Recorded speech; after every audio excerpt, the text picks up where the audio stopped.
اللہ سبحانہ تعالیٰ نے ساری کائنات کو پیدا کیا، اسی نے ہمیں پیدا کیا. جس طرح ہر چیز کی پیدائش کے بعد اسے ایک خاص کام میں لگایا گیا یا اسے ایک خاص مقصد کے تحت پیدا کیا گیا اور اس کا وہ مقصد اس کو بتا دیا گیا.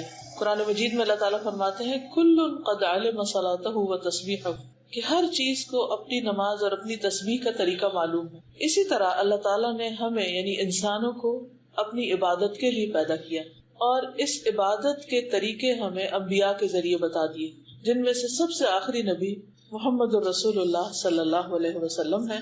انہوں نے ہمیں مکمل طور پر پوری طرح وضاحت کے ساتھ یہ سکھا دیا کہ ہمیں اللہ کی عبادت کیسے کرنی. چونکہ ہم یہاں اس دنیا میں آئے اللہ کی عبادت کے لیے، اس لیے ہمیں عبادت کے طریقے معلوم کرنا بہت ضروری ہے کہ عبادت کس طرح کی جائے. عبادات میں سب سے اہم ترین عبادت نماز ہے، جو ہم دن میں 5 مرتبہ ادا کرتے ہیں. قیامت کے دن سب سے پہلا حساب، سب سے پہلا سوال بھی نماز کے بارے میں ہوگا. کیا واقعی صحیح طور پر ادا کی، وقت پر ادا کی، اور سب سے بڑھ کر یہ کہ خشوع و خضوع کے ساتھ ادا کی یا نہیں. اگر کسی کی نمازیں درست ہوں گی تو اس کے باقی سارے اعمال بھی اپنی جگہ پر آ جائیں گے، یعنی باقی حساب بھی آسان ہو جائے گا. لیکن اگر نماز درست نہیں تو باقی اعمال فائدہ نہ دے گی. اس لیے ہم سب کو اچھی طرح نماز کے طریقے کو سیکھ لینا چاہیے.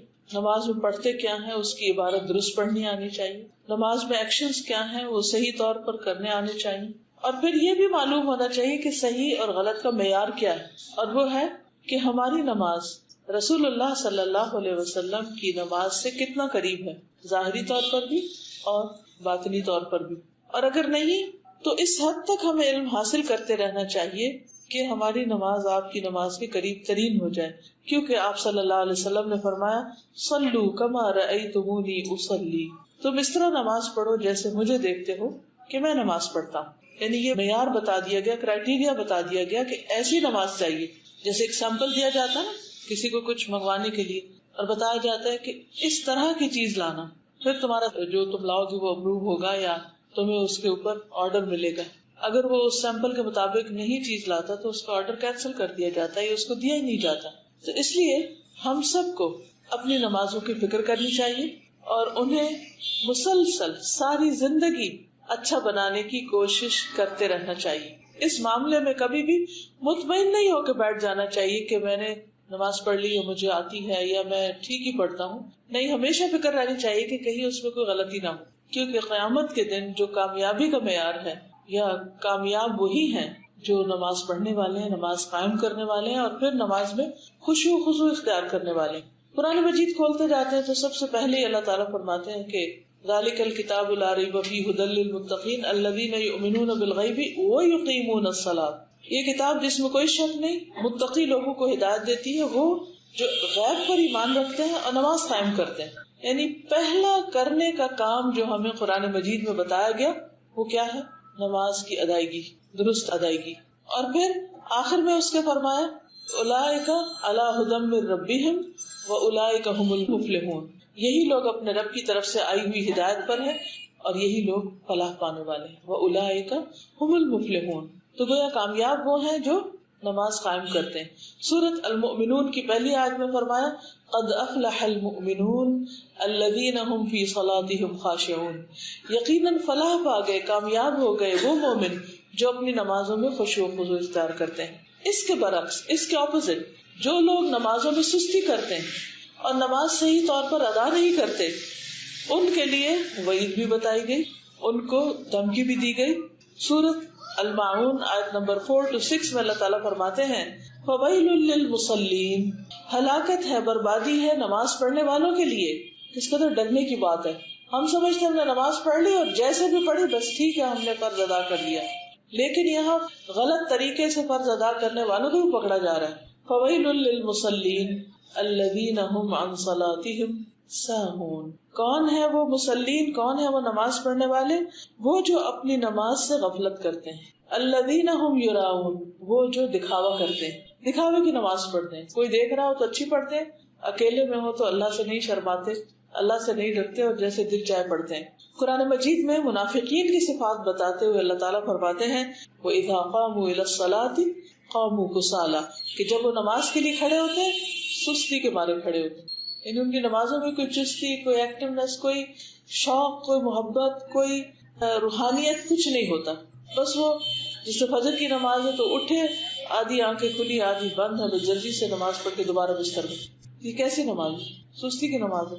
بھائی کس نے آپ کو کہا تھا رات اتنی دیر تک جاگو کہ تم صبح اٹھ نہ سکو اور تمہاری نماز میں کوئی چستی اور وہ خشوع و خضوع ہوئی نہ. یہاں بھی یہ فرمایا یراؤن الناس، لوگوں کو دکھاوا کرتے ہیں. یعنی اگر اول تو نیک کام کرنے کو ان کو دل ہی نہیں چاہتا، اگر کرتے بھی ہیں تو دکھاوے کا کرتے. ولا یذکرون اللہ الا قلیلا، اور وہ اللہ کا ذکر نہیں کرتے، اللہ کو یاد نہیں کرتے مگر بہت تھوڑا. الا قلیلا یعنی ان کی نماز میں اللہ کی یاد نہیں ہوتی. یہ ہے ان کی مشکل. اور یہ منافقین کی بات بتائی گئی کہ وہ اپنی نماز میں اللہ کو یاد نہیں کرتے، کیونکہ اللہ سبحانہ وتعالیٰ نے ہمیں نماز ادا کرنے کا حکم اسی لیے دیا کہ ہم اللہ کو یاد کریں. قرآن مجید میں آتا ہے اقم الصلاۃ لذکری، نماز قائم کرو میری یاد کے لیے. اور اگر ہم اللہ ہی کو یاد نہیں کر رہے تو نماز قائم ہی نہیں ہوئی. تو ہم سب کو سوچنا چاہیے ہم اپنی نماز کس طریقے پر پڑھتے ہیں، کیا واقعی اس میں خشوع و خضوع ہے یا نہیں. تو آج میں انشاءاللہ چند باتیں اچھی نماز کے بارے میں کروں گی جس میں خصوصی طور پر خشوع و خضوع پایا جائے، کیونکہ نماز قائم کرنا ایک چیز ہے اور نماز میں خشوع اختیار کرنا دوسری چیز. اب سوال یہ پیدا ہوتا ہے کہ خشوع کا مطلب کیا ہے، یعنی نماز میں خشوع ہے کیا کہ جو ہمیں اختیار کرنا ہے. خشوع دراصل ایسی کیفیت کا نام ہے، ہمارے اوپر ایک ایسی کیفیت آتی ہے کہ دل عاجزی اور انکساری کے ساتھ اللہ رب العالمین کے سامنے کھڑا، کہ انسان دل کی عاجزی اور انکساری اور ہمبلنس کے ساتھ اللہ کے سامنے کھڑا ہو، کہ یہ محسوس ہو کہ بندہ اپنے عظیم الشان رب کے سامنے اپنی عاجزی کا اظہار کر رہا ہے کہ یار میں کچھ نہیں، I'm nothing، تو ہی ہے سب کچھ، ساری بڑائی تیرے لیے، ساری قدرت تیرے لیے، سارا علم تیرے پاس، میرے پاس تو کچھ بھی نہیں، میں تو ایک فقیر عاجز بندہ ہوں. اگر نماز کے اندر واقعی یہ عاجزی نظر نہیں آتی اور یہ کیفیت پیدا نہیں ہوتی کہ انسان کو اپنے کم ہونے اور رب کے عظیم ہونے کا احساس اور ہر چیز سے بڑھ کر عظیم ہونے کا احساس ہو، تو ایسی نماز میں خشوع نہیں ہوتا. اصل میں بات یہ کہ اللہ تعالیٰ نے جب ابلیس کو حکم دیا کہ وہ آدم کو سجدہ کرے تو اس نے انکار کر دیا، ابا واستکبر، اور تکبر کیا، وکان من الکافرین، اور انکار کرنے والوں میں شامل ہو گیا، اور پھر اللہ سبحانہ وتعالیٰ کو بلیم کرنے لگا.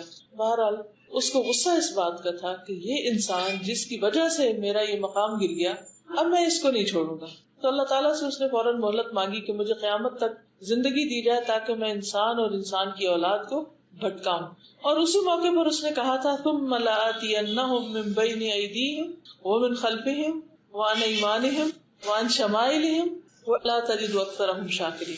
میں ان کے آگے سے بھی آؤں گا، ان کے دائیں طرف سے آؤں گا، ان کی بائیں طرف سے آؤں گا اور ان کے پیچھے سے آؤں گا، اور تو ان کی اکثریت کو شکر گزار نہیں پائے گا.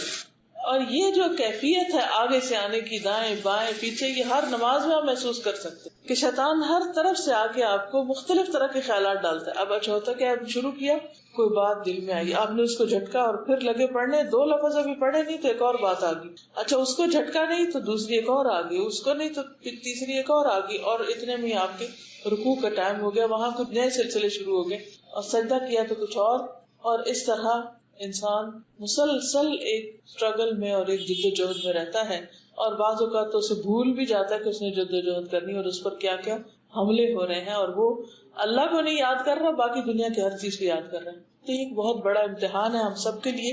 اس لیے ہمیں بارہا اپنے آپ کو یاد دہانی کراتے رہنا چاہیے کہ ہمیں اپنی نماز کو بہت عمدہ طریقے سے پڑھنا ہے. عثمان بن ابو العاص کہتے ہیں کہ انہوں نے نبی صلی اللہ علیہ وسلم کی خدمت میں حاضر ہو کر عرض کیا، اے اللہ کے رسول صلی اللہ علیہ وسلم، شیطان میری نماز اور قرات کے درمیان حائل ہوتا ہے اور مجھے قرآن بھلا دیتا ہے. انا للہ و انا الیہ راجعون. کیونکہ ہم میں سے ہر ایک کے ساتھ یہ ہوتا ہے. کئی دفعہ ایسا ہوتا ہے کہ ہم نماز میں کھڑے ہوتے ہیں، لمبی سورت شروع کرتے ہیں، اور وہ سورت جو ہمیں فر آتی ہے وہ بھولنے لگتی ہے، اٹکنے لگتی ہے، اور کہتے چلو اللہ اکبر. رسول اللہ صلی اللہ علیہ وسلم نے فرمایا، وہ شیطان ہے جسے خنزب کہا جاتا ہے. جب تم ایسی بات محسوس کرو تو اس سے اللہ کی پناہ مانگ لیا کرو اور اپنے بائیں جانب 3 مرتبہ تھوک دیا کرو، چھٹکار دیا کرو ایسے. بس میں نے ایسے ہی کیا تو شیطان مجھ سے دور ہو گیا. اس کے بعد وہ نہیں بھولے.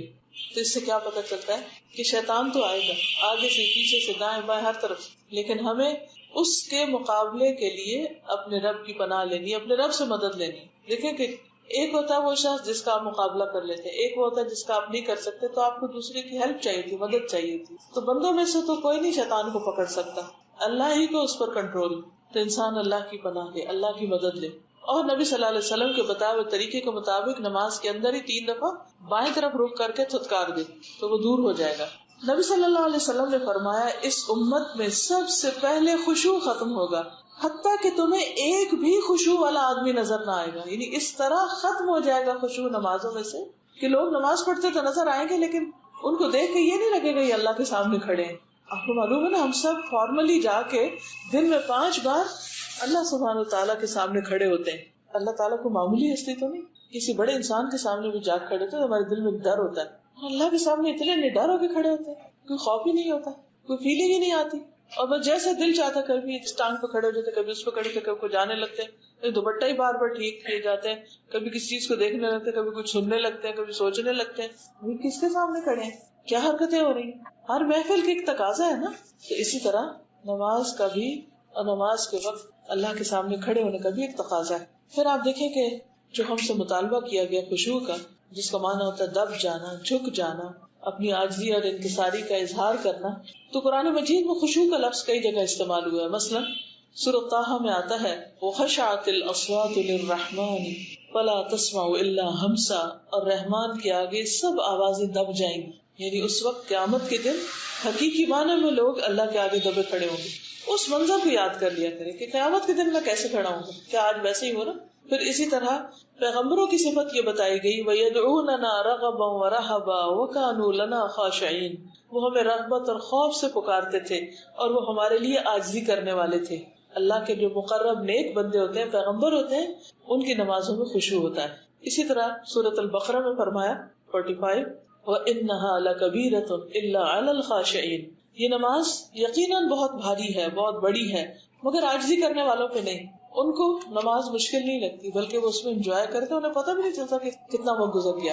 تو خشوع کا بیسیکلی مطلب ہے کہ اللہ کے سامنے نماز میں عاجزی سے کھڑے ہونا، پوری طرح ادب کے ساتھ، احترام کے ساتھ، فرما برداری کے ساتھ، کیونکہ اسی میں ہماری فلاح ہے، اسی میں ہماری کامیابی ہے. یہ کس وقت آتا ہے؟ یہ اس وقت آتا ہے جب انسان کو یہ یقین آ جائے کہ اللہ سبحانہ وتعالیٰ بڑا ہے، بہت بڑا، بہت عظیم ہے میرا رب، اور میں اس کے سامنے کوئی حیثیت نہیں رکھتا. اسی لیے قرآن مجید میں آتا ہے کہ جب اللہ تعالیٰ نے زمین و آسمان پہ پیش کیا یہ کلام تو انہوں نے اس کو اٹھانے سے انکار کر دیا. اور سورۃ الحشر 21 میں آتا ہے لو انزلنا هذا القرآن على جبل لرأيته خاشعا متصدعا من خشية الله، اگر ہم اس قرآن کو کسی پہاڑ پر اتارتے تو یقیناً اللہ کے ڈر سے اسے پست ہونے والا، ٹکڑے ٹکڑے ہونے والا دیکھتے. اور یہ مثالیں ہم لوگوں کے لیے بیان کرتے تاکہ غور و فکر کریں کہ اللہ کا کلام پہاڑ میں تو اتنا بھاری تھا، اور ہم اللہ کا کلام پڑھتے ہیں، اللہ کے آگے کھڑے ہوتے، یعنی ہمارے کان میں جھونک نہیں ڈیگتے اور ہمارا دل ڈرتا ہی نہیں، اور اس کے اندر کسی قسم کی ہیبت اور خوف اور روب اللہ کا آتا ہی نہیں. اس کے مقابلے میں بندوں کا روب اور بندوں کا خوف زیادہ ہوتا ہے. لیکن جو ایمان والے ہوتے ہیں ان کا دل اللہ کا ذکر سنتے ہی کانپ اٹھتا ہے. جب وہ قرآن پڑھتے ہیں تو ان کے اندر ایک خاص کیفیت پیدا ہو جاتی. تو ہمیں ان کیفیات سے اپنا آپ کا جائزہ لینا چاہیے کہ کیا واقعی ہمارے اندر ایسی کیفیت پیدا ہوتی ہے. کیونکہ نماز ہو یا غیر نماز، اللہ سبحانہ وتعالیٰ نہ ہمارا لباس دیکھتا ہے، نہ ہماری شکلیں دیکھتا ہے، بلکہ وہ ہمارا دل دیکھتا ہے اور ہمارے اعمال دیکھتا ہے کہ ہم کرتے کیا. یعنی ہماری نماز کیسی ہے ظاہراً، اور ہمارے دل کی کیفیت کیا ہے. یعنی 2 چیزیں اللہ تعالیٰ دیکھتے ہیں. ایک ہمارا ظاہر کیسا، یعنی ایکشن کیسے کر رہے ہیں ہم، پراپر ہیں کہ نہیں، اور دوسرے یہاں کیا ہے، دل میں کیا ہے، اس کی کیفیت کیا ہے، کیا باتیں سوچ رہے ہیں ہم، خیالات کیا ہے نماز میں.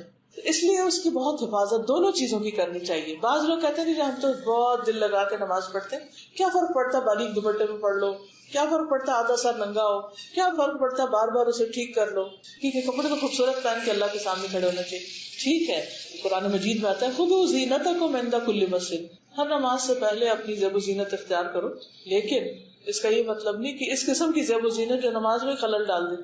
ایسا زیور ہو یا ایسا کپڑا ہو کہ جس کو پہن کے انسان سیلف کانشیس رہے اور نماز کی طرف توجہ نہ جائے یا نماز میں خلل ڈال دے، تو وہ کس کام کا، جس نے ہمیں ہمارے رب سے دور کر دیا اور اللہ تعالیٰ تو وہ دیکھ بھی نہیں رہا، یعنی دیکھ نہیں رہا یعنی اس کو پسند بھی نہیں کہ جو چیز ہمیں اس کی راہ سے دور کرے۔ اب یہ ہے کہ جیسے پہلے بات ہوئی کہ اگر خشوع ہوتا ہے نماز میں تو کیا فائدہ ہے اور نہیں ہوتا تو نقصان کیا ہے۔ یعنی یہ نہیں کہ ہماری چوائس ہے، چاہے تو خشوع پیدا کریں نہیں تو نہ کریں، نہیں کریں گے تو اس کا بھی انجام آپ نے دیکھا کہ اللہ سبحانہ وتعالیٰ نے فرمایا فویل للمصلین الذین هم عن صلاتهم ساہون، اور دوسری طرف منافقین کی نماز کہ اذا قاموا الی الصلاۃ قاموا کسالى، اور پھر کامیاب لوگوں کی صفت کیا ہے الذین هم فی صلاتهم خاشعون۔ تو اس لیے اس کے بغیر چارہ نہیں کہ اگر ہم کامیاب ہونا چاہتے ہیں تو ہمیں یہ کام کرنا ہی کرنا ہوگا، لازمی طور پر کرنا ہوگا۔ جس سورۃ بنی اسرائیل میں اللہ سبحانہ وتعالیٰ اپنے خاص بندوں کی صفت بیان کرتے ہوئے فرماتے ہیں وَيَخِرُّونَ لِلْأَذْقَانِ يَبْكُونَ وَيَزِيدُهُمْ خُشُوعًا، کہ جب قرآن کے سامنے پڑھا جاتا ہے تو وہ ٹھوڑیوں کے بل گر جاتے ہیں۔ ٹھوڑیوں کے بل گرنے کا مطلب زمین میں گرنا نہیں ہوتا، ٹھوڑی جب گرتی ہے تو یہاں لگتی یعنی جھک جاتے ہیں، وَيَبْكُونَ اور رونے لگتے ہیں نماز کے اندر، اور اس جھکنے اور رونے سے یزیدہم خشوعا ان کی نماز کا خشوع بڑھ جاتا ہے۔ اس سے آپ اندازہ کر سکتے ہیں کہ خشوع کہتے کس کو ہے۔ ایک ہے نماز کے اندر جھکاؤ، ایک ہم نماز پڑھتے ہیں یوں کر کے ادھر دیکھ رہے ادھر دیکھ رہے ہیں آنکھیں بند کر کے پڑھ رہے، اور ایک یہ ہے کہ ہم سر جھکائے ہوئے ہیں اور آنکھوں سے آنسو بھی آ جاتے ہیں۔ ہم گنے آج تک ہماری کتنی نمازوں میں آنکھوں سے آنسو آئے؟ کیا ہم دن میں کم از کم ایک نماز میں روتے؟ جسٹ ون، کوئی ایک آج کی نماز سوچیے جس میں ہم روئے ہوں۔ ہمیں کیوں نہیں رونا آتا؟ کیونکہ اللہ کا ڈر نہیں ہے، اللہ کی عظمت ہمارے سامنے نہیں ہے، ہم اسے محسوس ہی نہیں کرتے، ہم صرف فرض ادا کرنے یا خانہ پوری کا کام کرتے ہیں اور بعض اوقات اس میں بھی سستی۔ تو رسول اللہ صلی اللہ علیہ وسلم نے فرمایا جو شخص اچھی طرح سے وضو کرے پھر 2 رکعت نماز پڑھے خشوع و خضوع کے ساتھ متوجہ ہو کر، تو ایسے شخص کے لیے جنت واجب ہو جائے گی۔ یعنی اتنا زیادہ فائدہ ہے ایسی نماز کا۔ ایک اور جگہ پر فرمایا 5 نمازیں فرض ہیں، جو ان کے لیے اچھی طرح وضو کرے گا، وقت پر نماز ادا کرے گا، اطمینان سے رکوع کرے گا، نماز میں خشوع و خضوع اختیار کرے گا، تو اس کے لیے اللہ تعالیٰ کا وعدہ ہے کہ وہ اس کی مغفرت فرما دے گا۔ یعنی جو اچھی نماز پڑھے گا اس کے لیے بخشش کا وعدہ ہے، اور جو ایسا نہیں کرے گا اس کے لیے اللہ کا کوئی وعدہ نہیں، چاہے تو بخش دے چاہے تو عذاب دے۔ تو اس سے کیا پتہ چلتا کہ اگر نماز میں خشوع نہیں اور اللہ کی طرف توجہ نہیں تو پھر معاملہ اللہ کے ساتھ ہے، چاہے تو بخش دے اور چاہے تو نہ بخشے۔ پھر اسی طرح ابن کثیر کہتے ہیں نماز میں خشوع اس شخص کو حاصل ہوتا ہے جس کا دل نماز کے لیے فارغ ہو، یعنی دنیا کی باتیں چھوڑ کے نماز کی طرف توجہ کرے، نماز میں مشغول ہونے کے باعث باقی ہر چیز کا خیال چھوڑ دے کہ بھئی یہ تو میرا نماز ٹائم ہے، اب میں اور باتیں نہیں سوچ سکتا، اور نماز کو باقی سارے امور پر ترجیح دے، اس وقت اسے آنکھوں کی ٹھنڈک نماز میں حاصل ہوتی ہے، جیسے نبی صلی اللہ علیہ وسلم نے فرمایا کہ میری آنکھوں کی ٹھنڈک نماز میں رکھ دی گئی ہے، یعنی انہیں نماز پڑھ کے ایک خاص قسم کی تسکین حاصل ہوتی۔ اور ویسے ہمیں حکم کیا دیا گیا ہے کہ ہم عبادت کس طرح کریں؟ ان تعبد اللہ کأنک تراہ۔ خشوع کیسے آتا ہے کہ اب نماز میں ہم یوں محسوس کریں کہ ہم اللہ کو دیکھ رہے ہیں، فإن لم تکن تراہ فإنہ یراک، اگر تم اس کو نہیں دیکھتے تو وہ تو تمہیں دیکھ رہا ہے، یعنی اس کی پریزنس ضرور فیل کرو کہ وہ دیکھ رہا ہے، اس کی نگاہیں مجھ پہ۔ جو ہی تمہیں خیال آئے گا کہ میرا رب مجھے دیکھ رہا ہے تو آپ فوراً ٹھیک ہو جائیں گے۔ جیسے عام طور پہ کیا ہوتا ہے نماز لوگ ڈھیلی ڈھالی پڑھ رہے ہوتے ہیں، اگر کوئی آ جائے کمرے میں تو کیا کرتے ہیں کانشیس ہو جاتے ہیں، دوپٹہ ٹھیک کرنے لگتے ہیں، بالکل ایکٹیو ہو جاتے ہیں۔ یہ تو بندوں کی نماز ہے نا، تو جو اللہ کے لیے نماز پڑھتا ہے اس کو یہ خیال جو ہی آتا ہے کہ میں اللہ کے لیے پڑھ رہا ہوں وہ بالکل ٹھیک ہو جاتا ہے۔ وہ جو ہاتھ ڈھیلے یا سستی کی بھی ہوتی ہے وہ فوراً الرٹ ہو جاتا ہے، اس کا دل بھی حاضر ہو جاتا ہے۔ تو یہ کیفیت لانا ضروری ہے، اور یہ بھی یاد رکھیے کہ نماز کی قبولیت خشوع پر ہی منحصر ہے۔ رسول اللہ صلی اللہ علیہ وسلم نے فرمایا بے شک بندہ نماز پڑھتا ہے مگر ہر آدمی کا اجر مختلف ہوتا ہے، 10واں حصہ، 9واں حصہ، 8واں حصہ، 7واں حصہ، 6واں حصہ، 5واں حصہ، 4تھا حصہ، 3را حصہ یا آدھا حصہ، اور کوئی خوش قسمت ہو کہ جس کو نماز کا پورا حصہ ملے۔ ہم تو صرف اس پہ خوش ہو جاتے ہیں کہ پڑھ تو لی نا۔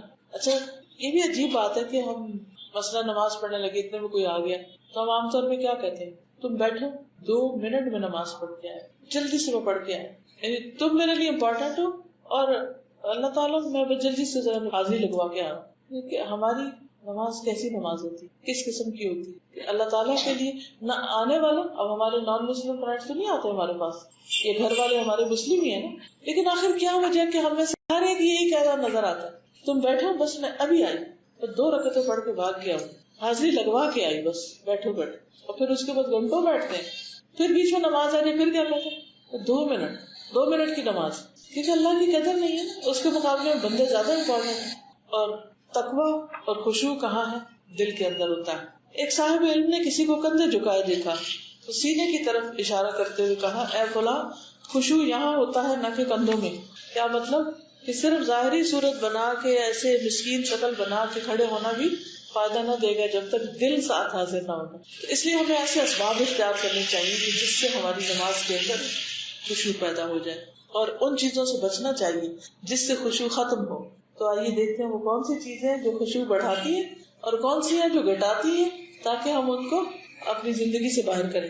سب سے پہلے اللہ کی معرفت. جتنی اللہ کی پہچان ہوگی اتنا اللہ کا ڈر ہوگا، جتنا اللہ کا ڈر ہوگا اتنی نماز اچھی ہوگی. انما یخشی اللہ من عبادہ العلماء. پھر اسی طرح اللہ سے دعا کرنا کہ اللہ تو ہمیں خشوع عطا فرما. پھر اسی طرح نماز کا ثواب معلوم ہونا کہ جو ہم کرنے جا رہے ہیں اس کا کیا فائدہ ہے. حدیث میں آتا ہے بے شک اللہ تعالیٰ کا ایک فرشتہ ہر نماز کے وقت پکارتا ہے اے آدم کی اولاد اپنی اس آگ کی طرف اٹھو جسے تم نے جلایا ہے اسے بجھا ڈالو. یعنی ہر 2 نمازوں کے بیچ میں انسان سے ایسے ایسے گناہ ہو جاتے ہیں، کبھی ٹنگ سلپس ہوتی ہے، کبھی اور کسی کا دل دکھا دیتا ہے کہ وہ اس کے لیے آگ بھڑکا دیتے ہیں. تو نماز جب اچھی طرح انسان پڑھتا ہے تو جا کے اس آگ کو بجھاتا ہے. رسول اللہ صلی اللہ علیہ وسلم نے فرمایا بندہ جب نماز کے لیے کھڑا ہوتا ہے تو اس کے سارے گناہ لا کر اس کے دونوں کندھوں پہ رکھ دیے جاتے ہیں. یعنی پچھلی نماز سے اب تک جو غلط کام کیے وہ سارے لا کے یہاں رکھ دیے جاتے ہیں کندھوں پہ. ہمیں تو نظر نہیں آتے لیکن چونکہ نبی صلی اللہ علیہ وسلم نے بتایا ہے تو اس لیے ہم اس پر یقین رکھتے ہیں. پھر جب بندہ رکوع کرتا ہے یا سجدہ کرتا ہے تو وہ گناہ نیچے گر جاتے ہیں. رسول اللہ صلی اللہ علیہ وسلم نے فرمایا کہ نماز کو اس کے وقت پر ادا کرو.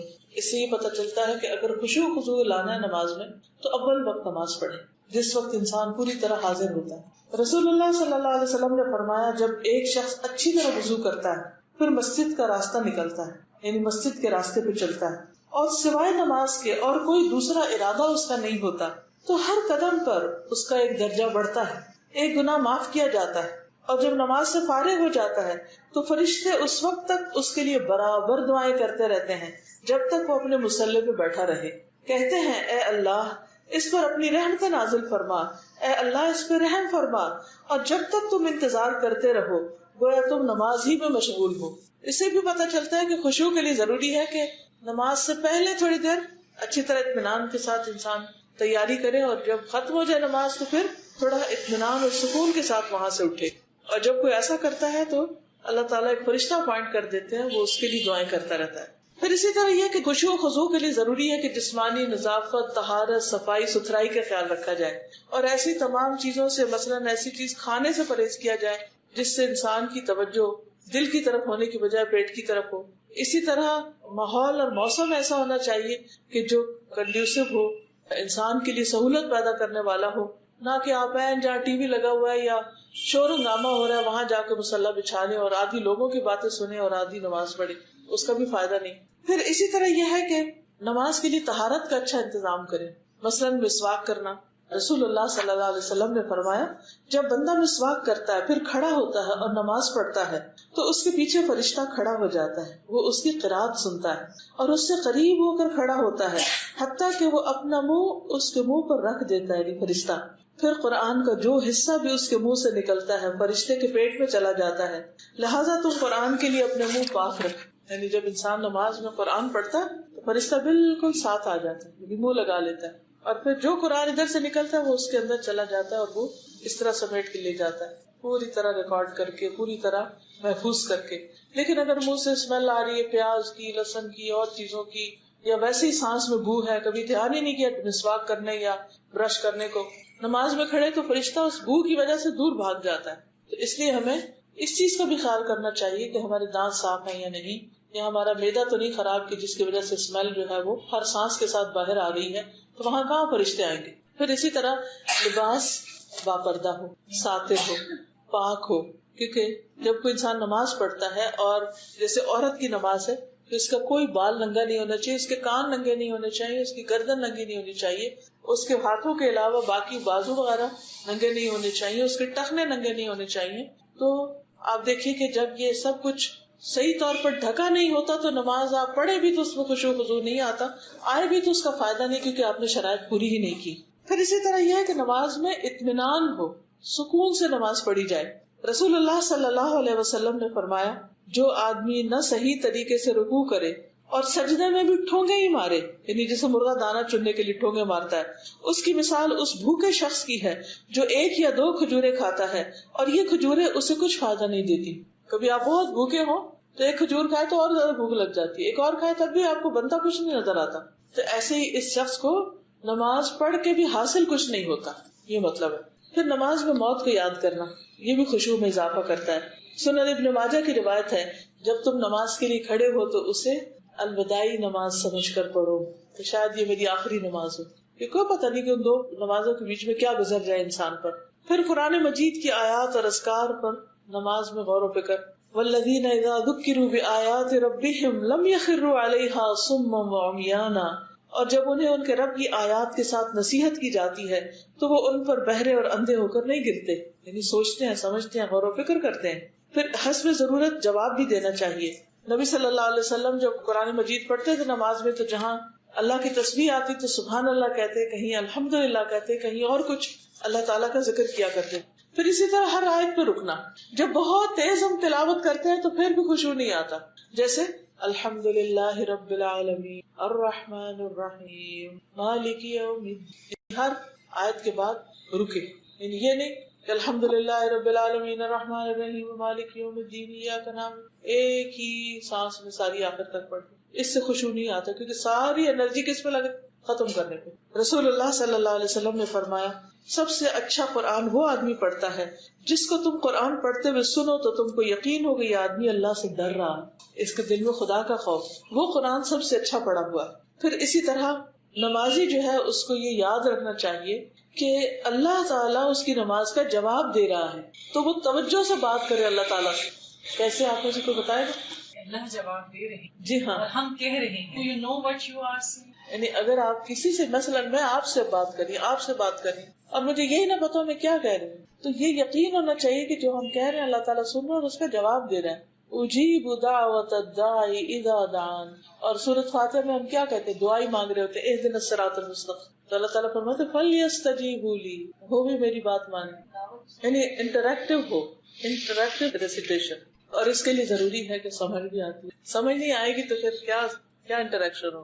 جس کی بات انسان کو سمجھ نہیں آتی اس سے تو کوئی انٹریکشن نہیں ہوتا. تو آپ نے فرمایا جب کوئی شخص نماز پڑھتا ہے در حقیقت اپنے رب تبارک و تعالیٰ کی مناجات کرتا ہے، یعنی اس سے سرگوشیاں کرتا ہے، چنانچہ اسے معلوم ہونا چاہیے کہ وہ اپنے رب سے کیا مناجات کر رہا ہے. پھر اسی طرح نماز کے اندر دعاؤں کا اہتمام کرنا چاہیے.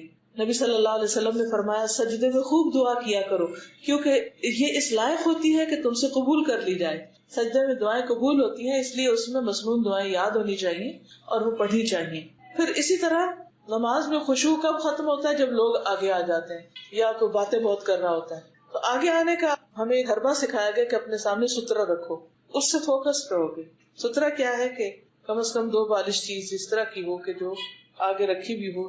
رسول اللہ صلی اللہ علیہ وسلم نے فرمایا جب تم میں سے کوئی سترے کی طرف نماز پڑھے تو اس کے قریب کھڑا ہو، نمازی اور سترے کے درمیان سے شیطان نہ گزر پائے. یعنی سجدے کی جگہ تک ہی سترا ہو، یعنی یہ نہیں کہ میں نماز یہاں پڑھی تو میں کہوں اچھا وہ جو کرسیاں پڑھی ہیں وہ میرا سترا ہے، یہ نہیں ہوتا. سترا جہاں جہاں نماز کی حد ختم ہو رہی ہے وہیں پر سترا رکھا ہونا چاہیے. پھر اسی طرح یہ ہے کہ تشہد میں انگلی پر نظر رکھنا. عام نمازوں میں سجدے کی جگہ پر نظر رکھنا یعنی رکوع قیام وغیرہ کے وقت، اور جب اتحیات ہو تو اس انگلی پہ نظر رکھنا جو ہل رہی ہو. حدیث میں آتا ہے کہ آپ صلی اللہ علیہ وسلم کی نظر آپ کے اشارے سے آگے نہیں بڑھتی تھی، یعنی اتحیات میں آپ کی نظر انگلی پہ ہوتی تھی اور اس سے آگے یوں نہیں جاتی تھی یا ادھر ادھر نہیں دیکھتے تھے. اس سے بھی خشوع میں انشاءاللہ اضافہ ہوگا. پھر سورتوں اور آیتوں اور اذکار کو عدل بدل کے پڑھنا. ہر نماز میں قل واللہ نہ پڑھنا، وہ بھی پڑھ لیں بے شک، وہ بہت ہی زبردست صورت ہے، کیوں منع کروں میں، ضرور پڑھیں، لیکن اس کے ساتھ ساتھ اور صورتیں بھی پڑھیں. نبی صلی اللہ علیہ وسلم کا طریقہ کیا تھا؟ نماز فجر میں آپ طوال مفصل صورتیں پڑھتے، سورۃ قاف سے سورۃ زلزال.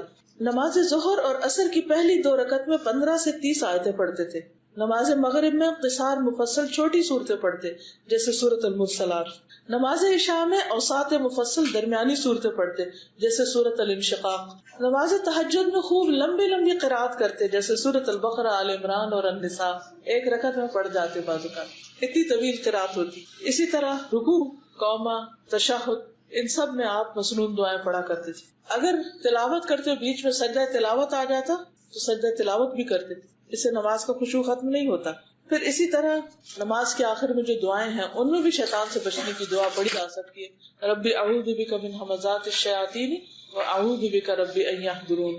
پھر نماز کے بعد انسان غور کرے کہ کیا میری نماز میں خشوع تھا، اور اس کے لیے اسی جگہ بیٹھ کے کچھ ذکر اذکار کرے جو مسنون ہے.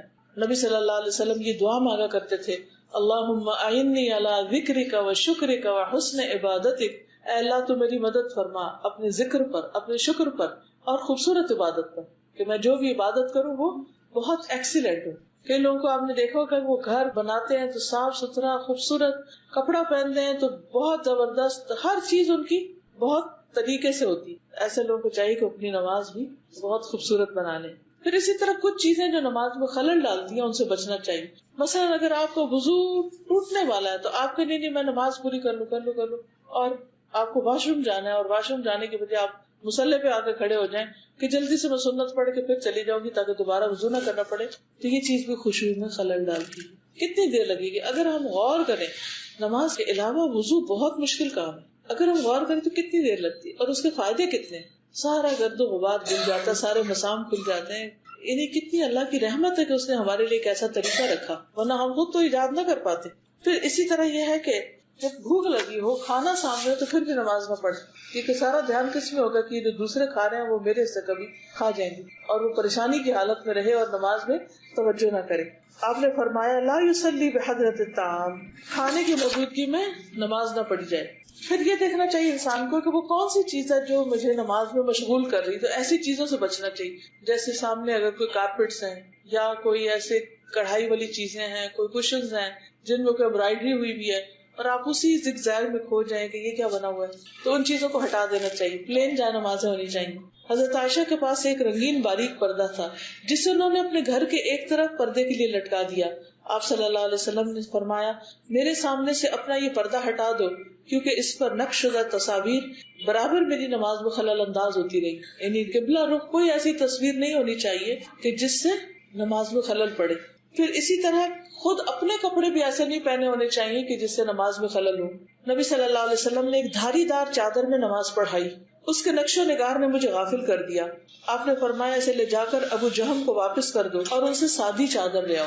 اس سے کیا پتہ چلتا ہے کہ نماز میں ایسے کپڑے نہ پہنے جائیں کہ جن سے نماز سے دھیان ہٹ کے تو اس کپڑے یا اس کے اندر جو پھول بوٹے بنے ہوئے ان میں غور و فکر میں نماز ساری چلی جائے. پھر اسی طرح یہ ہے کہ آپ صلی اللہ علیہ وسلم نے فرمایا سونے والے اور باتیں کرنے والے کے پیچھے نماز نہ پڑھو. کیونکہ آپ دیکھیں نا امام صاحب کھڑے ہیں، وہ باتیں کر رہے ہیں، مقتدی پیچھے کھڑے ہیں، وہ چپ ہو تو پھر یہ نماز شروع ہو. اب ان کو دیکھ دیکھ کے ان کا بھی موڈ بگڑ چکا ہوگا، تو وہ پھر نماز کا خشوع متاثر ہوتا ہے. ہر کام اپنی جگہ پر اور اپنے وقت میں ہونا چاہیے. پھر اسی طرح یہ ہے کہ سونے والا یعنی جس کو ہوش ہی نہیں ہے، کوئی نشے میں ہے یا ویسے سو رہا ہے تو اس کو پتہ ہی نہیں ہوگا وہ کیا بول رہا ہے، تو وہاں بھی نماز منع کی گئی. پھر نماز کے دوران کنکریاں نہیں سیدھی کرنی چاہیے، یہ جا نماز بار بار طے نہیں کرنی چاہیے، یا دوپٹہ یا جراب یا کپڑا ان چیزوں سے بے نیاز ہو کے نماز پڑھنی چاہیے، کیونکہ یہ بھی خشوع خضوع میں خلل ڈالتی. پھر بہت اونچی تلاوت نہیں کرنی چاہیے اور بہت دل میں نہیں کرنی چاہیے.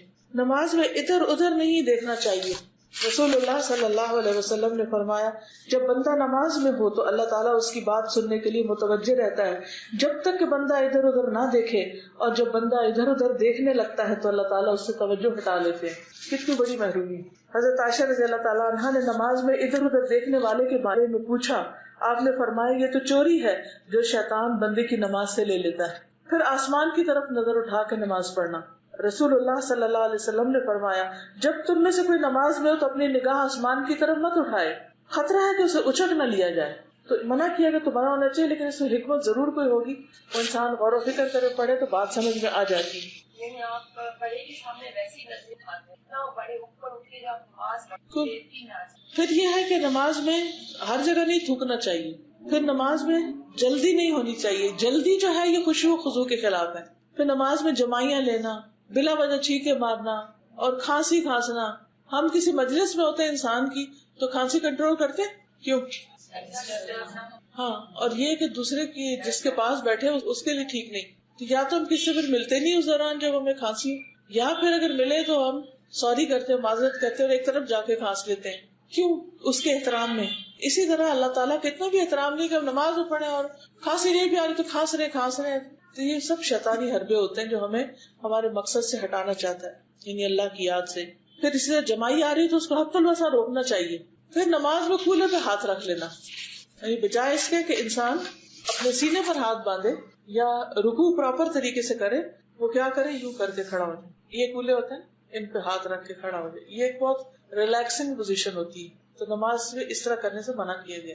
پھر جانوروں کی مشابہت اختیار کرنا. آپ صلی اللہ علیہ وسلم فرمایا کہ کوئی کتے کی طرح نماز میں پڑھے کہ اس کے ہاتھ آگے زمین کے ساتھ پورے ایسے لیٹے ہوئے، یعنی اٹھائے، کیونکہ جب لیٹ کے پڑھتے ہیں تو وہ خشوع ہی نہیں آتا پوری طرح. اسی طرح فرمایا کہ نماز میں کوے کی طرح ٹھونگے مارنے سے یا جانور کی طرح پھیل کر بیٹھنے سے، یا کہ کوئی شخص مسجد میں کسی جگہ خاص کر لے جیسے کہ اونٹ خاص کر لیتا ہے، تو یہ بھی طریقہ درست نہیں. ایک ہی جگہ نماز پڑھنا، ایک ہی شخص کے ساتھ نماز پڑھنا، اس سے منع کیا گیا ہے. جگہ بدلنی چاہیے. پھر اسی طرح ابو ہریرہ کہتے ہیں کہ مجھے میرے دوست رسول اللہ صلی اللہ علیہ وسلم نے 3 چیزوں کی وصیت کی اور 3 سے منع کیا. نمبر 1 مرغ کی طرح ٹھونگے مارنے سے کہ نماز جلدی پڑھنے سے. نمبر 2 کتے کی طرح پاؤں آگے پسار کر بیٹھنے سے. اور نمبر 3 لومڑی کی طرح بار بار ادھر ادھر دیکھنے سے. سب جانوروں سے تشبیہ دی گئی. پھر آپ دیکھیے کہ جو خشوع ہے اس سے انسان کے اندر آخرت کی فکر پیدا ہوتی ہے اور اس کی عبادت جو ہے وہ قبول ہونے لگتی ہے، تو وہ دنیا کے بہت سے جھنجھٹوں سے آزاد ہو جاتا ہے. اور اصل بات یہ کہ انسان کو اللہ سبحانہ تعالیٰ سے خوب خوب دعا کرنی چاہیے، کیونکہ دل ہمارے ہاتھ میں نہیں، دل اللہ کے ہاتھ میں ہے. اور اگر وہ ان کو سیدھا رکھے گا تو انشاءاللہ ہم بھی سیدھے رہیں گے. لیکن اس کے لیے ہمیں اپنی تڑپ ظاہر کرنی چاہیے کہ اللہ میں پڑھنا چاہتی ہوں اس طرح جیسے تو پسند کرے، تو مجھے وہ سکھا دے. انشاءاللہ اللہ تعالیٰ سکھا دے گا. اسی طرح دعائیں مانگنی چاہیے. کچھ اور دعائیں ہیں. ایک حدیث میں آتا ہے کہ نبی صلی اللہ علیہ وسلم اس طرح دعا مانگتے: اللہم انی اعوذ بک من علم لا ينفع ومن قلب لا يخشع ومن نفس لا تشبع ومن دعوت لا يستجاب لها. اے اللہ، بے شک میں غیر نفع مند علم، خشوع سے خالی دل، نہ بھرنے والے نفس اور قبول نہ ہونے والی دعا سے تیری پناہ میں آتا ہوں کہ اللہ تعالیٰ مجھے ان بری عادتوں سے بچا کر اپنی حفاظت میں لے لیجئے. ایک اور دعا ہے: رب اعنی ولا تعن علی وانصرنی ولا تنصر علی وامکر لی ولا تمکر علی واہدنی ویسر الہدی الی وانصرنی علی من بغی علی رب اجعلنی لک شاکرا لک ذاکرا لک راہبا لک مطواعا لک مخبتا الیک اواہا منیبا رب تقبل توبتی واغسل حوبتی واجب دعوتی وثبت حجتی واہد قلبی وسدد لسانی واسلل سخیمۃ قلبی. اگر بچپن میں یہ دعا بچوں کو یاد کرا دی جائے تو اس میں دین و دنیا کی بہت سی بلائیاں مانگی گئی کہ اے میرے رب، تو میری مدد فرما، میرے خلاف دوسروں کی مدد نہ کر، میرے حق میں تدبیر فرما، میرے خلاف تدبیر نہ فرمانا، مجھے ہدایت دے اور ہدایت کو میرے اوپر آسان فرما دے، اور جو مجھ پر زیادتی کرے اس پر میری مدد فرما. یعنی میں اس سے بدلہ نہیں لے سکتا، تو خود اس سے بدلہ لے. پروردگار مجھے اپنا شکر گزار بندہ بنا، اپنا ذکر کرنے والا بنا اور ڈرنے والا اور فرما بردار، اپنے سامنے عاجزی اور اپنے لیے آہذاری اور رجوع کرنے والا. اور یہ کتنی خوبصورت دعا ہے جو نبی صلی اللہ علیہ وسلم نے مانگی ہے. ہم ان سب چیزوں کے محتاج ہوتے ہیں. اور پھر آخر میں میرے دل کو رہنمائی فرما، میری زبان کو درستگی عطا فرما اور میرے دل کی گندگیوں کو دور فرما. یعنی وہ جو ادھر ادھر کی پولیشن لگ گئی اور اندر سب کچھ جمع ہو گیا ہے تو اس کو صاف کر دے، دور فرما دے. تو یہ تھی چند باتیں نماز میں خشوع سے متعلق. اگر آپ میں سے کوئی اور اپنا کوئی ٹپ ایڈ کرنا چاہے تو موسٹ ویلکم، کیونکہ ہر ایک کا اپنا اپنا تجربہ ہوتا ہے اور اس سے دوسرے کو فائدہ پہنچتا ہے. تو کوئی بتانا چاہے تو موسٹ ویلکم. میں سب سے پہلے حیران ہوئی بات ہوں، آج سے 19 سال امام صاحب دعا کروا رہے تھے اور وہ رو رہے تھے. انتہائی بد مزہ ہو. یہ کیوں رو رہے ہیں؟ کوئی مر گیا ہے، کسی کی دعا کروا رہے ہیں، کیا وجہ ہے؟ نہیں سمجھ آیا. دوسری بار میں حج پر گئی، میدان عرفات، پورا خطبہ سنا. اب وہ انوائرمنٹ ایسا ہوتا ہے, وہ ماحول ایسا ہوتا ہے, وہ تو اور کیفیت. اپنے گناہوں کی وجہ سے تو رونا آیا, پر وہ جو دعا مانگ رہے تھے وہ نہیں سمجھ آئے کہ یہ جو رو رہے ہیں یہ کیا کہہ کے رو رہے ہیں. پھر میں ابھی کچھ عرصے پہلے پھر عمرے کے لیے گئی, تو جب وہ روئے تو میں بھی روئی, کیونکہ اب جب انہوں نے پڑھا تو مجھے سمجھ آیا. پھر پتا چلا کہ دل اللہ نرم کیسے کرے. جب ہم کوئی آیت پڑھتے ہیں اور اس پر عمل نہیں کر رہے ہو یا ویسے نہیں ہوتے تو انسان اپنی نظروں کو توڑ رہا ہوتا ہے. بالکل دودھ کا دودھ اور پانی کا پانی. اب یہ ہے اللہ بہتر جانتا ہے, میں نہیں سمجھتی کہ اللہ شاید کچھ نہیں گزارتا ہوں. کوئی نہ کوئی آیت, کوئی نہ کوئی بات, کہیں نہ کہیں آنکھ جب کوئی دوست ہے اس سے بات کرنے, کوئی ہمسایہ ہے اس سے بات کرنے, لوگ سندھ میں رہتے ہیں سندھی لوگوں سے بات کرنے, کسی کی پنجابی دوست ہے اس سے بات کرنے کے لیے ہم کوشش کرتے ہیں کہ تھوڑی بہت اس کی زبان سیکھ لیں, تاکہ جب ہم آپس میں گپ شپ کریں تو تھوڑا مزہ آئے. ہم continuously 5 times a day we are talking with the God. ہم اللہ سے بات کر رہے ہوتے ہیں اور اپنی ہی دعا مانگ رہے ہیں, ہمیں پتہ ہی نہیں ہے ہم کیا مانگ. ہمارا یہ المیہ ہے کہ ہمیں یہ تو تھوڑی بہت کوشش ہو جاتی ہے کہ جی ہم اسکول پیرنٹس میٹنگ میں جائیں گے, نہیں بھی تھوڑی سی پہلے انگلش کا کوئی کورس کر لیں, تاکہ جب ٹیچر پیرنٹس میٹنگ ہو تو ہمیں تھوڑی سی جی ہماری عزت میں کمی آ جائے کہ اس کی ماں انگلش ہی نہیں بول سکتی یا پراپر اردو کا ایکسنٹ ہی نہیں اچھا. ہم کوشش کرتے ہیں. میں سب سے یہی کہوں گی کہ پلیز تھوڑی سی ایفرٹ اللہ کے کلام کو جاننے کی, اللہ کی زبان کو جاننے کی. کیا ہمیں شوق نہیں ہے اس سے بات کریں؟ ہمارا تو وہ دوست بھی ہے نا, ہمارا مالک بھی ہے, ہمارا خالق بھی ہے, ہم اس کی زبان کیوں نہیں جانتے؟ اب دیکھیے کہ ہفتے میں ایک دفعہ بھی اگر آپ ٹائم نکالیں, دنیا کے سارے کام کرتے رہتے ہیں, ایک دفعہ بھی ٹائم نکالیں, کرتے کرتے ڈاؤن دا روڈ 3-4 سالوں میں آپ اچھا بھلا قرآن سمجھنے لگ گئے اور نمازوں کی حالت ہی بدل جائے گی انشاءاللہ. مانیے 2 سال بعد ہے اور مجھے اپنی اس کیفیت سے رونا آیا کہ مجھے کچھ تو سمجھ آیا. آج انشاءاللہ آپ کو ایک عربی کی ایک نظم ہے جس کا ترجمہ بہت ہی زبردست اور میننگ بہت اس کے اچھے ہیں. آپ سب کو ایک ایک پیپر دیتی ہوں, اپنے گھر لے جائیے اور اس کو سنبھال کے رکھیے, اور جب دل ذرا سخت ہونے لگے یا غافل ہونے لگے تو اس کو پڑھ لیجیے. تو یہ آپ سب کو تقسیم کر دیجیے. بڑے بڑے اور اس پہ وہ روتے ہیں تو یہ کہ اس میں کانسنٹریشن اور ان کی جو اتنی خوبصورت جو تلاوت ان سے تو یاد بھی نہیں آتا ہے قرآن, معنی بھی سمجھتے ہیں, اور پھر جو قرآن میں جب اس کو ڈسائڈ کرتے ہیں تو خوشو بھی بڑا نصیب ہے. تو یہ بھی ہے کہ میری سب سے ہے ریکویسٹ کی سنیں ضرور تلاوت. بالکل. اچھا یہ کہ میرا کوشچن ہے کتنی آواز سے اجازت ہے کہ اگر کوئی ڈسٹرب نہ ہو رہا ہو تو پھر ذرا اٹھیے, اتنا کہ آپ کے کان اپنے سن لیں. سب کو مل کے آپ میں سے جن لوگوں نے قرآن کا ترجمہ پڑھ لیا ان کے لیے ترجمہ بھی کچھ مشکل نہیں ہے. اذا ما قال لی ربی اما استحییت تعصینی, جب میرا رب مجھ سے پوچھے گا کیا میری نافرمانی کرتے ہوئے تمہیں حیا نہ آئی. اللہ تعالیٰ قیامت کے دن پوچھے گا کہ جب تم میری بات نہیں مانتے تھے تو تمہیں شرم نہیں آتی تھی. وَتُخْفِ الذَّنبَ عَنْ خَلْقِي وَبِالْعِصْيَانِ تَأْتِينِ, تم میری مخلوق سے اپنے گناہ چھپاتے تھے اور نافرمانی کر کے میرے پاس آتے ہو. یعنی بندوں سے تو تم ڈرتے ہو, ان سے تو حیا کرتے ہو, ان سے چھپ کے گناہ کرتے ہو, تم مجھ سے نہیں حیا کرتے, مجھ سے نہیں کرتے. فَكَيْفَ أُجِيبُ يَا وَيْحِي وَمَنْ ذَا سَوْفَ يَحْمِينِي, پھر کیسے میں جواب دوں گا, ہائے افسوس مجھ پر, کون مجھے بچائے گا. ومن, اور کون, ومن ذا سوف يحميني اسل النفس بالآمال من حين الى حين, میں وقتاً فوقتاً اپنے دل کو آرزوؤں کے ساتھ تسلی دیتا ہوں, یہ کوئی نہیں سب ٹھیک ہو جائے گا, اور باقی لوگ بھی کرتے ہیں, اور تم نے اتنے اچھے اچھے کام بھی تو ساتھ کیے ہوئے ہیں, کیا ہوا اگر تم نماز نہیں پڑھتی یا نماز میں تمہارے خشوع و خضوع نہیں, فکر کی کیا بات ہے. تو اپنے آپ کو میں تسلی دے دیتا ہوں. وَأَنْسَى مَا وَرَاءَ الْمَوْتِ مَاذَا بَعْدُ تَكْفِينِي, اور میں بھول جاتا ہوں کہ موت کے بعد کیا پیش آنے والا ہے, میرے دفنانے کے بعد کیا ہونے والا ہے. یعنی جب مجھے کفن دفن کر دیا جائے گا تو اس کے بعد میرے ساتھ کیا پیش آئے گا. آپ کو معلوم ہے کہ قبر میں جب انسان جاتا ہے تو اس کا رنگ کس طرح تبدیل ہوتا ہے. یعنی مردہ آپ دیکھیں کہ پلاہٹ ہوتی ہے اس پہ, پھر وہ نیلا ہونے لگتا ہے, پھر کالا ہونے لگتا ہے, پھر اس کے جسم میں گیسز بھر جاتی ہے, پھر ایک ایک چیز پھٹنے لگتی ہے, پھر دانت جھڑ جاتے ہیں, ہڈیاں نکل آتی ہیں, آنکھیں بہہ جاتی ہیں, ناک بھر جاتی ہے, بال سارے اکھڑ جاتے ہیں, الگ ہو جاتے ہیں, اور انسان کا حلیہ خراب ہو جاتا ہے. تو وہی کہتے ہیں کہ تم موت کے بعد جو پیش آنے والا ہے اس کو بھول گئے, اس کو کیوں بھول جاتے ہو. کہ انی قد ضمنت العیش لیس الموت یأتینی, گویا کہ مجھے زندگی کی ضمانت دی گئی ہے، یعنی میں اس طرح دنیا میں ٹھاٹھ سے رہ رہا ہوں جیسے میں نے ہمیشہ ہی زندہ رہنا ہے، اور موت مجھے آنی ہی نہیں، لیکن موت تو آنی ہے۔ وجاءت سکرۃ الموت الشدیدۃ من سیحمینی، اور آ گئی موت کی سختی، شدید بے ہوشی، الشدیدۃ شدید، اور جب موت کی شدید ترین بے ہوشی آ پہنچی، من سیحمینی، تو کون مجھے بچائے گا؟ جب موت آ پکڑتی ہے تو کوئی چھڑا سکتا اس سے؟ کوئی بھی نہیں چھڑا سکتا۔ نظرت الی الوجوہ الیس منہم من سیفدینی، میں نے لوگوں کے چہروں کی طرف دیکھا، یعنی میں مر رہا تھا، موت نے مجھے پکڑ لیا اور میں سب کو دیکھ رہا تھا، کیا ہے ان میں سے کوئی ایک جو مجھے چھڑا لے؟ ان میں سے کون مجھے چھڑائے گا؟ کوئی بھی چھڑانے والا نہیں آتا۔ سأسأل ما الذی قدمت فی دنیایا ینجینی، ان قریب مجھ سے سوال کیا جائے گا میں نے اپنی دنیا میں آگے کیا بھیجا ہے جو مجھے نجات دے، کیا نیک عمل کر کے آیا ہوں دکھانے کے لیے۔ فَكَيْفَ إِجَابَتِي مِن بَعْدُ مَا فَرَّطْتُ فِي دِينِي، اس سوال کا میں کیسے جواب دوں گا جبکہ میں نے اپنے دین میں کوتاہی کی ہوگی۔ اگر دین پر میں نہیں چلا، دین کو پڑھا ہی نہیں، سمجھا ہی نہیں، عمل ہی نہیں کیا، کیا جواب دوں گا اپنے رب کو؟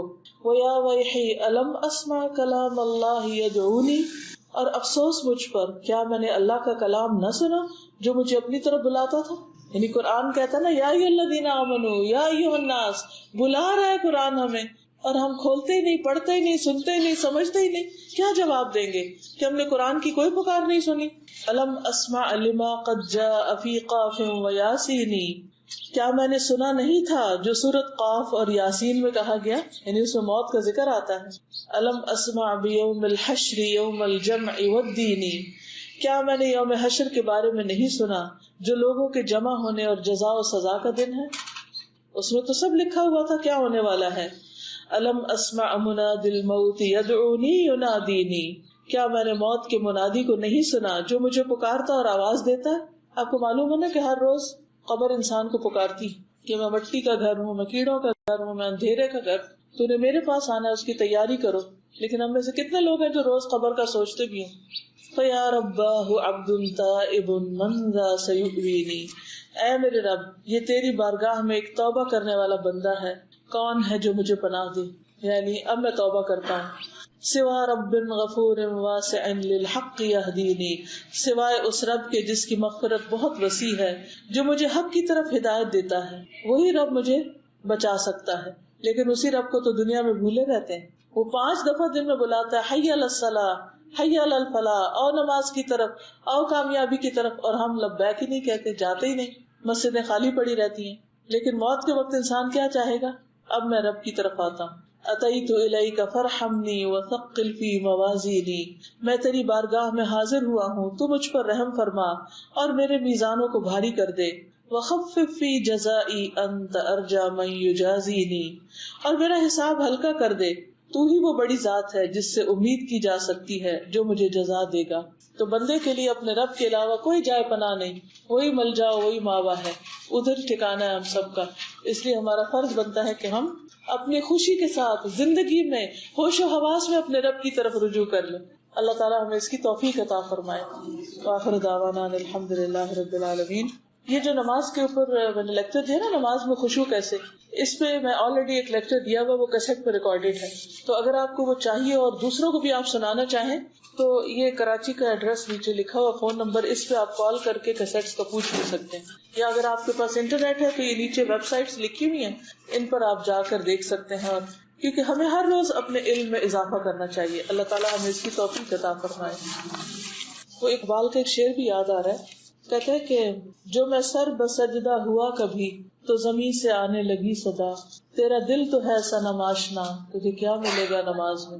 یعنی نماز پڑھ کے بھی ہمیں حاصل کچھ نہیں ہوتا، حالانکہ ان الصلاۃ تنہی عن الفحشاء والمنکر، نماز بے حیائی اور برائی سے روکتی ہے۔ وہ کیوں نہیں روکتی؟ ہماری نمازیں بھی کیوں نہیں روکتی؟ کیونکہ ان میں کوئی خدا کا خوف ہی نہیں، اس معیار کی نہیں کہ جس کے اندر یہ پاور ہو کہ وہ روک دے ہمیں۔ تو بال جبریل میں اقبال کہتے ہیں تیرا امام بے حضور، تیری نماز بے سرور، تیرا امام وہ بھی نہیں حاضر جو آگے پڑھا رہا ہے، لیڈ کر رہا ہے، تیری نماز بے سرور، ایسی نماز سے گزر، ایسے امام سے گزر۔ یعنی اس کا مطلب نہیں نماز چھوڑ دو، اس کا مطلب یہ کہ امپروو کرو، کیونکہ ہم یہ سمجھتے ہیں کہ ہم اچھے کام کر رہے ہیں، نماز پڑھ رہے ہیں، بڑا اچھا کام کر لیا، لیکن حقیقت میں وہ نماز انسان کے لیے فلاح نہیں خسارے کا باعث ہو جاتی. تو قل هل ننبئكم بالاخسرین اعمالا الذین ضل سعیهم فی الحیاۃ الدنیا وهم یحسبون انهم یحسنون صنعا.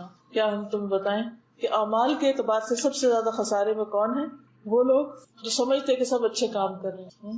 الذین ضل سعیهم فی الحیاۃ الدنیا، جن کی ساری کوشش دنیا میں گم ہے، نماز میں بھی دنیا میں ہی گم ہے.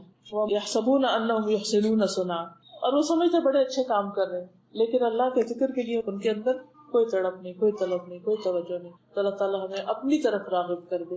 اور ہم جو فارغ ہوتے ہیں تو پکنک کی سوچنے لگتے ہیں، کچھ اور کام.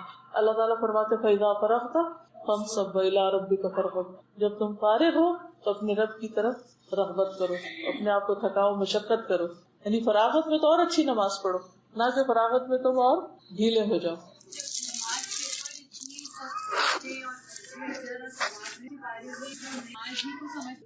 اگر خشوع نہ ہو نماز میں تو بھی پکڑ ہے، تو کہاں آپ سوچیے کہ جو نماز ہی نہ پڑھے وہ کیسے سمجھ کے بیٹھا ہوا ہے اطمینان سے کہ اللہ کو میری نماز کی ضرورت نہیں. اس پیار سے، محبت سے دعا بھی کرے اس کے لیے، اس کو توجہ بھی دلائے. ہاں جی بالکل. فضا فرغت، سنڈے کے دن کتنے لوگ فجر پڑھتے ہیں. اوکے. سبحان اللہ والحمد للہ ولا الہ الا اللہ واللہ اکبر ولا حول ولا قوة الا باللہ العلی العظیم. اللہم صلی علی محمد وعلی آل محمد کما صلیت علی ابراہیم وعلی آل ابراہیم انک حمید مجید.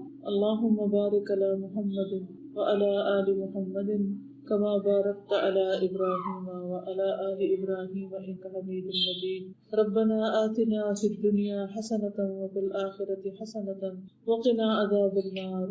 ربنا هب لنا من ازواجنا وذریاتنا قرة اعین وجعلنا للمتقین اماما.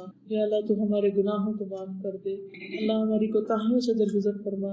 اللہ جو نمازوں میں بھول چوک ہم سے ہوئی ہے تو ہمیں معاف کر دے، اور آئندہ کے لیے بہترین نمازوں کی توفیق عطا فرما.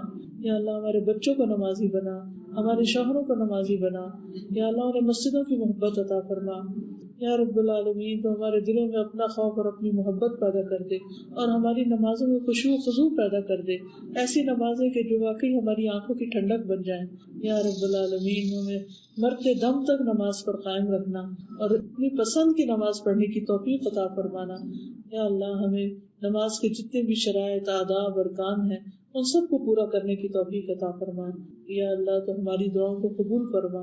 جتنی بہنیں آئی ہیں انہوں نے جو سنا ہے انہیں عمل کی توفیق دے، آگے پہنچانے کی توفیق عطا فرما. اس گھر پر اپنی خیر و برکت نازل فرما. یا اللہ انہیں اپنے دین کی بہترین خدمت کے لیے چن لے، ان کی اولادوں کو اپنی خدمت کے لیے چن لے. یا رب العالمین ہم سب کے بچوں کو نیک ہدایت عطا فرما. یا اللہ جو بھی ہمارے اہل و عیال، عزیز رشتہ دار سب فوت ہو چکے ہیں تو ان کی بخشش فرما. ہمارے والدین پر اپنی رحمت فرما. ہماری اولادوں کو ہماری آنکھوں کی ٹھنڈک بنا.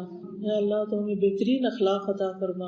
یا اللہ تو ہمیں بہترین حکمت اور سمجھ عطا فرما. ربنا تقبل منا انك انت السميع العليم وتب علينا انك انت التواب الرحيم. وصلى الله تعالى على خير خلقه محمد وعلى آله واصحابه واهل بيته اجمعين برحمتك يا ارحم الراحمين. سبحانك اللهم وبحمدك اشهد ان لا اله الا انت استغفرك واتوب اليك.